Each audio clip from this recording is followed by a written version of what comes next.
Welcome back to the channel. My name is Lisa Elvin Stoltari, and I'm a genealogist and a passionate traveler.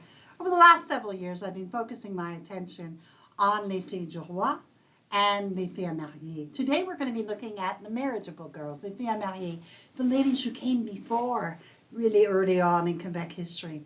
This is a truly testament to the pioneering spirit. So before we begin, let me show you ways you can support the channel. Subscribe, like, notify. There are also external platforms if you want to help the channel grow.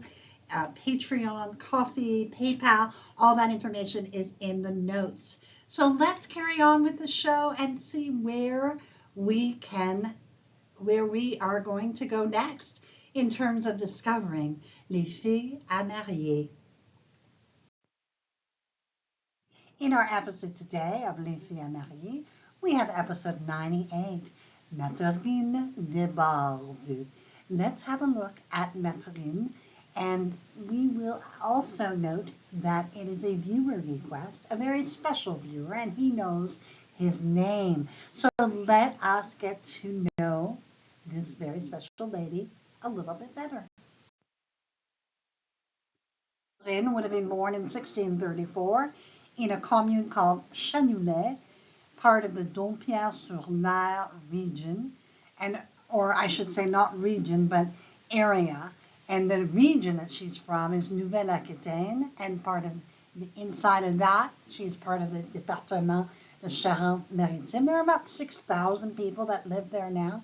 The church that she probably was baptized in dates from the 11th century and is part of and is called Saint Pierre. Now, I just want to make sure you know that Dompierre-sur-Mer encompasses many small.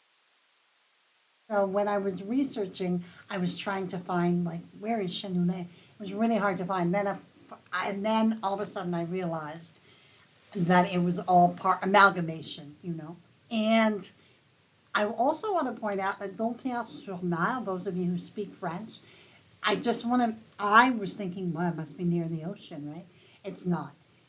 It's just called that to differentiate itself from other places. And it's Dompierre-sur-Mer, which means literally Dompierre on the water or on the sea. But essentially it means Dompierre going toward the sea rather than the reverse. So that is where our fille du roi comes from.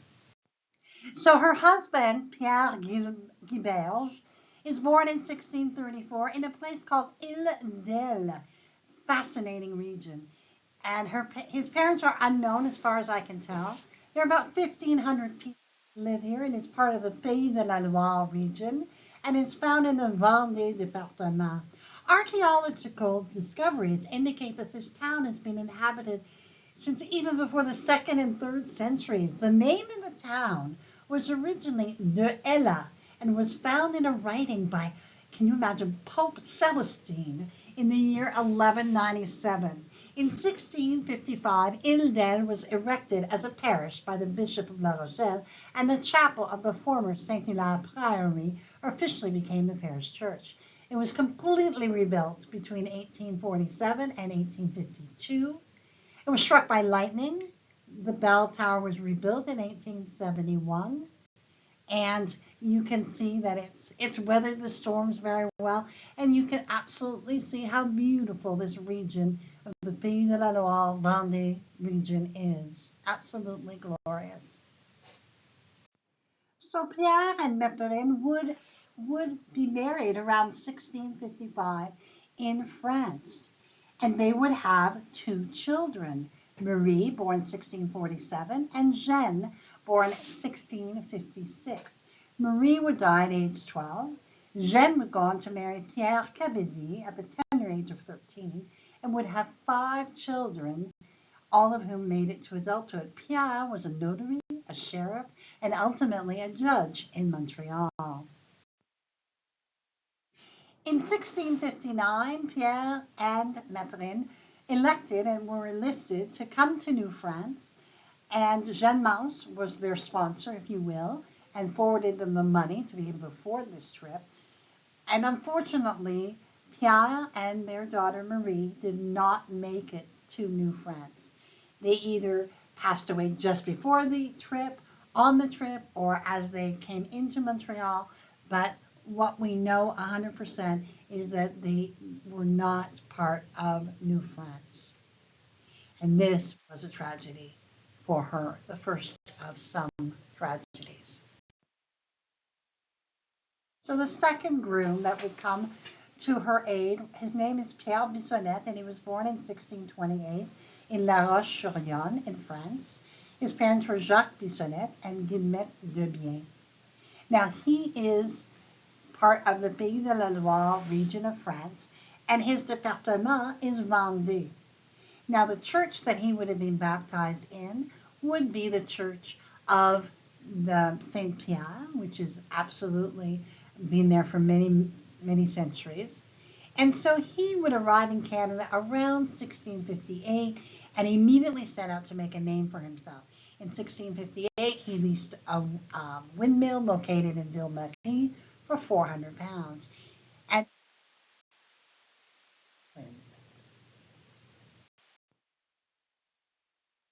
so on May 3rd, 1660, they were married. Mathurine married Pierre Bissonnette. Now, what we know is that at the beginning, the marriage was fairly normal. Now, they would settle at Montreal. Let's talk a little bit about Montreal, the wonderful city that would become this Montreal. Started off as Ville-Marie, Marie's town, in other words, by the founder Paul de Chomedy, Sœur de Maisonneuve, and was essentially a missionary center that was founded in May of 1642. The colony would not thrive, and it was on the verge of extinction when Chomedy decided to return to France to recruit 100 settlers, which would become known as Le Grand Recrue. From this small group would evolve such things as the Notre Dame congregation from the sister Marguerite Bourgeois, who was part of Le Grand Recrue. And when Montreal was founded, part of the reason why it had such a hard time is because you can imagine an island has no protection. Any can come from any direction. And so unfortunately, the Iroquois took advantage of that geographical position. And there was no regular army on Montreal soil until 1665, when the Carignan-Salieres regiment finally landed. In the meantime, they did, kind of do it themselves, if you will. And in 1663, Chomedy set up a militia to protect Ville-Marie and its inhabitants. And so this became, they really struggled. They absolutely struggled. But I want to show you on the upper right of your screen, this is an artist's depiction of the settlement of Montreal as it would have existed. And I've put a link to the museum where it's found. And on the other side, on the left, you have La Vieux Montréal, as we call it, the old Montreal. Really is incredible. I was just there this past August.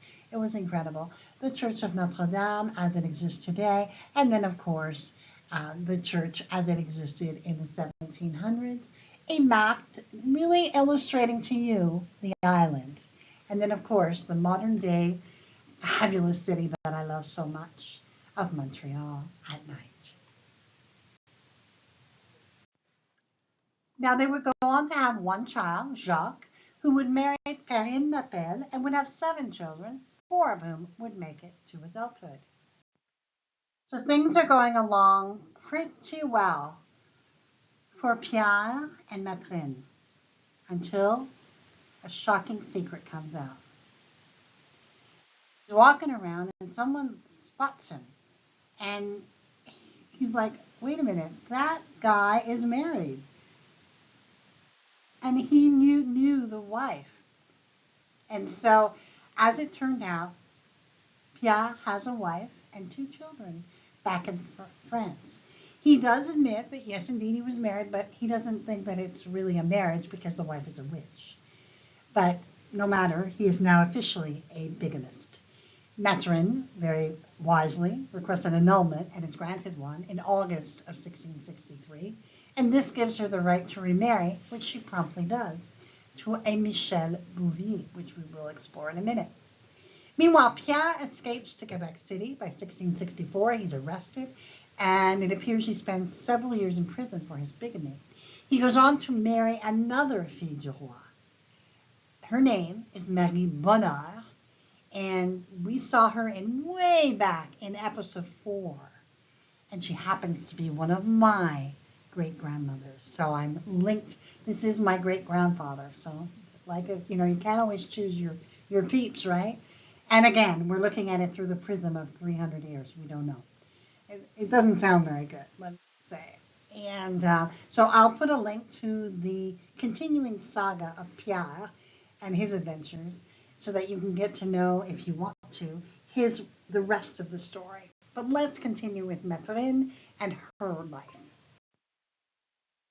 Mathurine's third husband would be Michel Bouvier, as we've mentioned before. He was born in 1633 in La Flèche, France, and his parents were Louis Bouvier and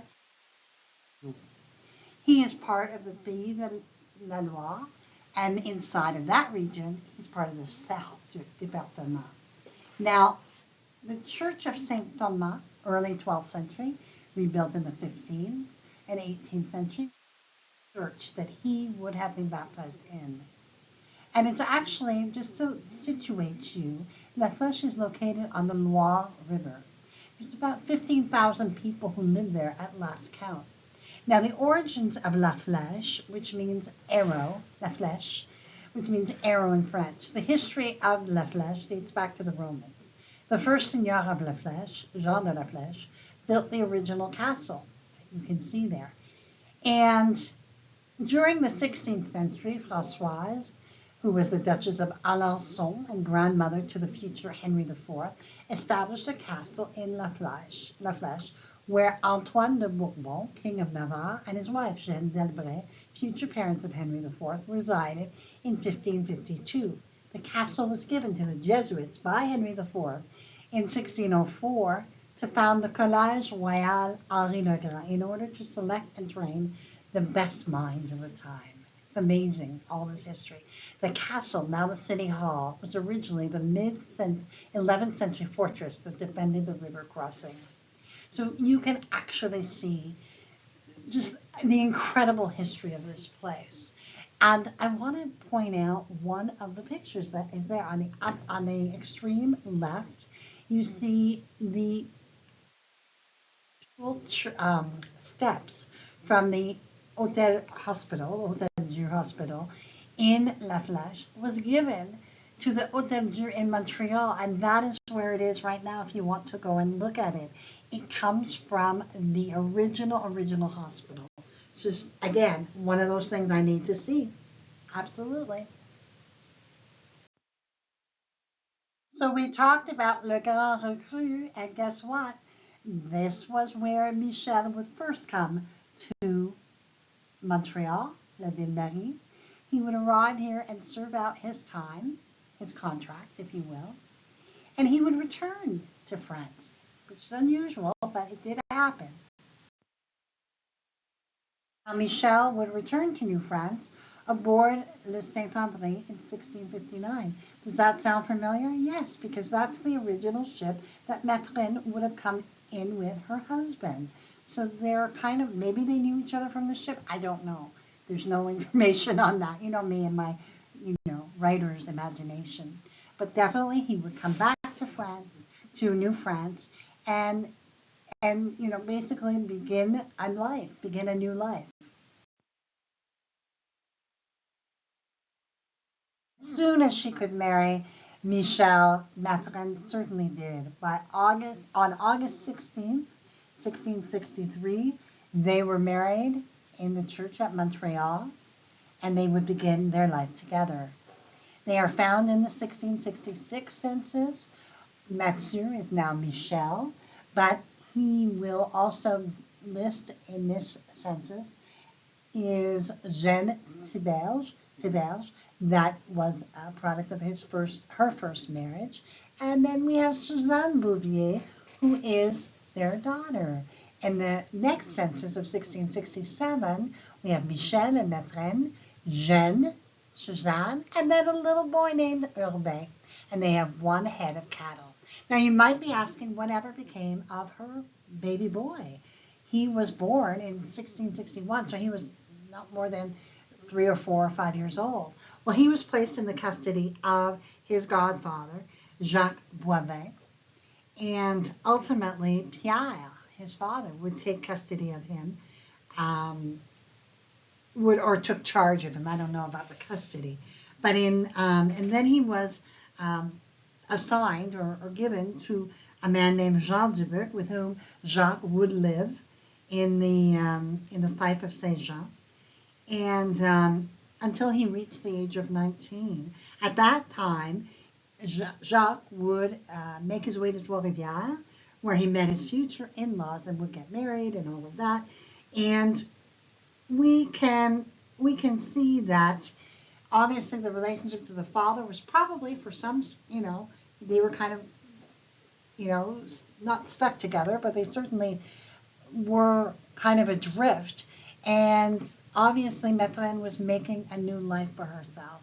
And you have to put it in the context of that kind of morality of the 16th century, because obviously the product of a bigamist, the child of a bigamist, would be a constant reminder.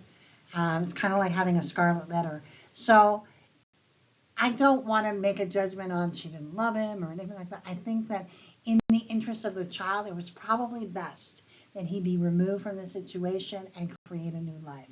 So that's what I think. They would go on to have 4 children together. Suzanne would marry Louis Briet and would have 12 children, all of whom made it to adulthood. Can you imagine? Urbain would marry twice, the first to Geneviève Bancher with no descendants, and then to Marguerite Chicoine, with whom he had 2 children, both of whom made it to adulthood. Marguerite's mother was Madeleine Chrétien, who we profiled in episode 172. I'll put the link in the notes. Then we have Jean, who would pass away before 1698, and the second Jean, who would die at birth. And then we have the 1681 census. We have Michel, who's a mason. That was his profession. Mathurine, his children are Urbain. Jean is still alive at that point. They have 1 gun. They have 2 heads of cattle and 15 arpents. So that's about 12 to 13 acres. Die in 1698 at the age of 64.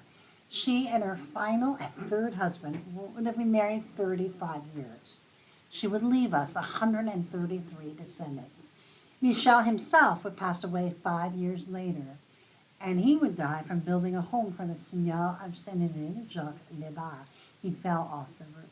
I'm just very grateful that, I know it sounds crazy, but I'm grateful that Mathurine did not have to, that she died before him and didn't have to have a 3rd husband have something, tragic happen. So it's a small thing, but that's one of those things where I'm like, okay, she had enough. She had enough problems. The books I want to recommend, we have Les Filles du Roi, Pioneers of Montreal, from the Société d'Histoire des Filles du Roi. Absolutely, if you speak French and read French, this is absolutely a fabulous book. And then The Women of Ville-Marie, Pioneers, absolutely amazing. Book by my colleague Susan McNelly, who serves with me on the Filles du Roi organization, and absolutely one of those great reads that you just kind of say, wow, that made me really feel it and understand it. So I would absolutely recommend that you check that out. I have posted the links on Amazon and just for your ease, and would absolutely recommend that you check those 2 out. Find out more information about Pierre in our French Canadian Ancestors volume, I think it's 13. And if you can get your hands on that, that's great. You'll get a little biography of Pierre Buissonnet and his marriages and all of that. If you can't, please have a look at our Free French Canadian Ancestors. It's a Facebook group. You need to join, and then you can absolutely peruse their files, and they've got all of these profiles downloaded. So it's really a tremendous service that they do. Please have a look at them if you're looking for information on your ancestors. I really enjoy telling this story. It's probably in my top 10 of stories that I have written and produced out of all the 200 or so that I've done. And just the drama, the incredible pain this woman had to go through, losing a child, her first husband, and then having the deception of her second, and finally finding happiness with her third. Just amazing determination, courage, the strength of her. Just, it really impressed me. And I want to honor Mathurine for her dedication to her family, to finding out what she needed, because she had to fight. I mean, when she found out the deceptive practice, she had to literally fight for her rights and make certain that the marriage was annulled. And so I like that. I think that any descendants of this fabulous lady need to take pride in the fact that she overcame a great deal in order to achieve what she did. So we want to thank her memory and bless her and say we are grateful that you came to our shores and gave us what you gave us, and we are forever grateful.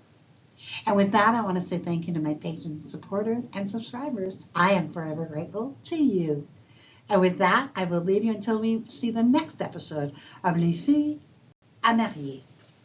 Until then, au revoir.